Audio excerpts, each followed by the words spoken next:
सकते हैं, जिस फील्ड में जाना चाहते हैं उस फील्ड में जा सकते हैं। लेकिन उस समय की जब कल्पना करते हैं, उस समय के भारतीय बच्चों का, उसमें भारतीयों का, कि वो ये सोच नहीं सकते थे कि शिक्षा क्या हमारे जीवन में भी है, क्या हमारे जीवन में भी कुछ है, क्या हमारे जीवन हम भी कुछ पद प्रतिष्ठा पा सकते हैं, क्या हम भी आगे जा सकते हैं। आज हम पैदा होते ही सोचने लगते हैं कि एक माँ बाप कहने लगते हैं कि मेरा बच्चा डॉक्टर बनेगा, इंजीनियर बनेगा, उस सपना सजो लेते हैं। लड़का भी बताता है पूछने पर, लेकिन उस समय तो इसकी बात ही नहीं थी कि पढ़ पाएंगे कि नहीं पढ़ पाएंगे। सबसे बड़ी बात ये होती थी, अपने इस मातृभूमि में रहकर भी हम विवश थे, अपनी माँ की गोद में रहकर भी हम गुलामी का एक बेड़ा झेल रहे थे। लेकिन कहा जाता है कि गुलामी और अत्याचार बहुत दिन तक नहीं चल सकता है, अधर्म और असत्य बहुत दिन तक नहीं टिक सकता है। कहा जाता है कि सोच है कहीं न कहीं इस समस्त ब्रह्मांड को संचालित करने वाला, समस्त पृथ्वी को करने वाला कोई न कोई प्राकृतिक शक्ति है जो इस सिस्टम को चला रही है। उसे ही हम भगवान कहते हैं, उसे ही ईश्वर कहते हैं, उसे ही हम कृष्ण कहते हैं। उसे आप चाहे जिस नाम में पुकारे, चाहे जिस शब्द से पुकारे, वो ही ईश्वर है। तब हमारे भारतीयों के अंदर चेतना हुई कि हम कब तक इस तरह गुलामी करेंगे, कब तक हम इस तरह अंग्रेजों के अधीन रहेंगे। लोग आगे आए, विरोध करना शुरू किए। तो जब विरोध करना शुरू किए तो तानाशाही अंग्रेज अहंकार में चूर, अपनी शक्ति में चूर, धन और बम बारूद और करतूते से लैस कहा मानने वाले थे। वो तो सोचिए जानवर कैसे हमसे बगावत कर सकता है। ज्यादा बोलो तो गोली खाओ, नहीं तो फांसी पर चढ़ो, नहीं तो चुप होकर बैठ जाओ। अगर बोलोगे तुम तो जलिए वाले बाग की तरह तुम्हें घेर कर गोलियों से तुम्हें भून दिया जाएगा।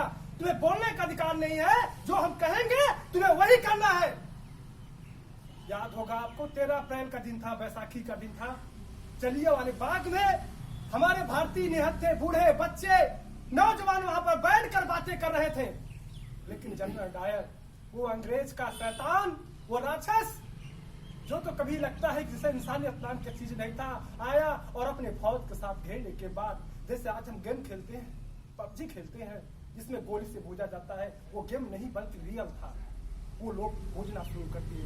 भारतीयों अपनी जान बचाने के लिए वो लोग भागना शुरू किए। और वहीं पास में कुआं था। कहा जाता है, पढ़ा भी है कि इस कुएं से व्यक्तियों की लाशों से भर गया। जहां पानी से भरता था वो व्यक्तियों की लाशों से भर गया। जब ये बात पूरे भारत में संचार हुआ, जब पूरे भारत में फैली, तो भारत के युवाओं को, भारत के बुद्धिजीवों का हृदय तोड़ हो गया कि नहीं, अब जान चली जाएगी। ठीक है, लेकिन अब ये गुलामी हम बर्दाश्त नहीं कर सकते हैं, अब ये हम और नहीं झेल सकते हैं। और भगत सिंह जैसे न जाने के नौजवान जो केवल पढ़ रहे थे या वो एक बच्चे ही थे, उन्होंने बिगुल फोक दिया कि नहीं, अब जान भले चले जाए, लेकिन अब इनका अत्याचार हम नहीं सह सकते हैं। वो जितना दबाते उतना ही और लवन उठती थी। जितने ही आपको दबाने की कोशिश की, उसके बाद तो लग गई। फिर चाहे चंद्रशेखर आजाद हो, चाहे भगत सिंह हो, मंगल पांडे हो, सब लोगों ने, हमारे भारत के वो वीर सपूत जिनके पास तो हथियार नहीं था, लेकिन हृदय में एक जुनून था, शरीर में एक ऊर्जा थी, खुद पर एक विश्वास था, मिट जाएंगे, मर जाएंगे, लेकिन अब तो हम तब तक लड़ेंगे जब तक उन्हें एहसास नहीं करा देंगे कि हम भारतीय हैं। उन्हें एहसास नहीं करा देंगे। और फिर वो आज हम लोग थोड़ी सी चोट लगती है, थोड़ा सा भय होती है कि वहां पर जाने पर कोरोना फैल सकता है, वहां पर जाने पर मृत्यु हो सकती है। जान बचाने के लिए हम लोग आगे नहीं जाते हैं, डिप्रेशन में आ जाते हैं। लेकिन उन वीर सपूतों में से सोचो कि जहां अंग्रेज हावी थे, उन्हें पता था कि ये विरोध करने पर हमें मार दिया जाएगा, लेकिन फिर भी वो पीछे नहीं हटे। उन्हें पता था कि हम मर जाएंगे, लेकिन वो जानते थे मारेंगे तो, लेकिन हम अब झुकने वाले नहीं, हम झुकेंगे नहीं, अब लड़ेंगे। और वास्तव में वो तब तक लड़े अपनी जान तो गवा दी। फिर वो परंपरा जो चल गई विरोध करने की, आजादी के लिए एक के बाद एक हमारे वीर सपूत, हमारे पूर्वज लड़ते गए। और तब तक जब तक कि अंग्रेजों को घुटना नहीं टेक दिए। वो समय था 15 अगस्त 1947। वो आज का ही दिन है जिस दिन आज हम यहाँ पर आते हैं और हम उन्हें श्रद्धांजलि देते हैं। हम उस बात को, उस समय को याद करने का वो दिन फिर आता है कि कहीं फिर से हम भारतीयों को कोई आए ना और फिर से कहीं हमें बहलाए। बहला फुसला कर या जाति या किसी बात कर मजाक में फिर से हमें गुलाम न कर ले, वो दिन फिर से याद करने का दिन है और अपने उन वीर सपूतों को याद करने का दिन है जिन्होंने हंसते हंसते अपने प्राण को न्यौछावर कर दिया था। उन्हें याद करने का ये दिन है। वास्तव में जब ऐसे जीवन के विषय में सोचता हूँ, ऐसे वीर पुरुषों के जीवन ही के पढ़ता हूँ, तब तो इस जीवन के दुखों से लगता है कि अब तो दुख हमारा क्या बिगाड़ पाएंगे। जो व्यक्ति हंसते हंसते जान दे सकता है तो हम डिप्रेशन तनाव की क्यों नहीं सहन कर सकते हैं? यहाँ की सफलता और सफलता हम क्यों नहीं झेल सकते हैं? यहाँ का मान और अपमान हम क्यों नहीं झेल सकते हैं? क्योंकि जान से बढ़कर कुछ नहीं होता।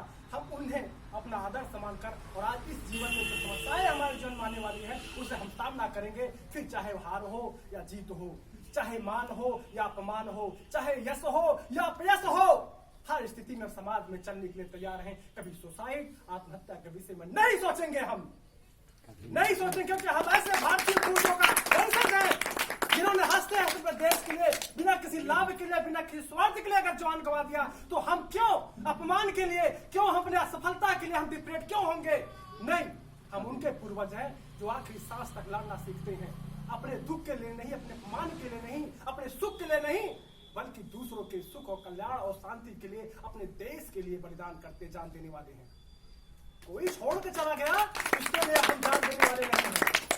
कोई हमें कितना भी अपमानित कर दे उसके लिए हम जान देने वाले नहीं है। हम तो जान देने वाले अपने भारतीयों, अपने भाइयों के लिए हैं और तब तक लड़ेंगे, तब तक जिएंगे जब तक कि हमारे इस शरीर में जान या आखिरी सांस चलती रहे।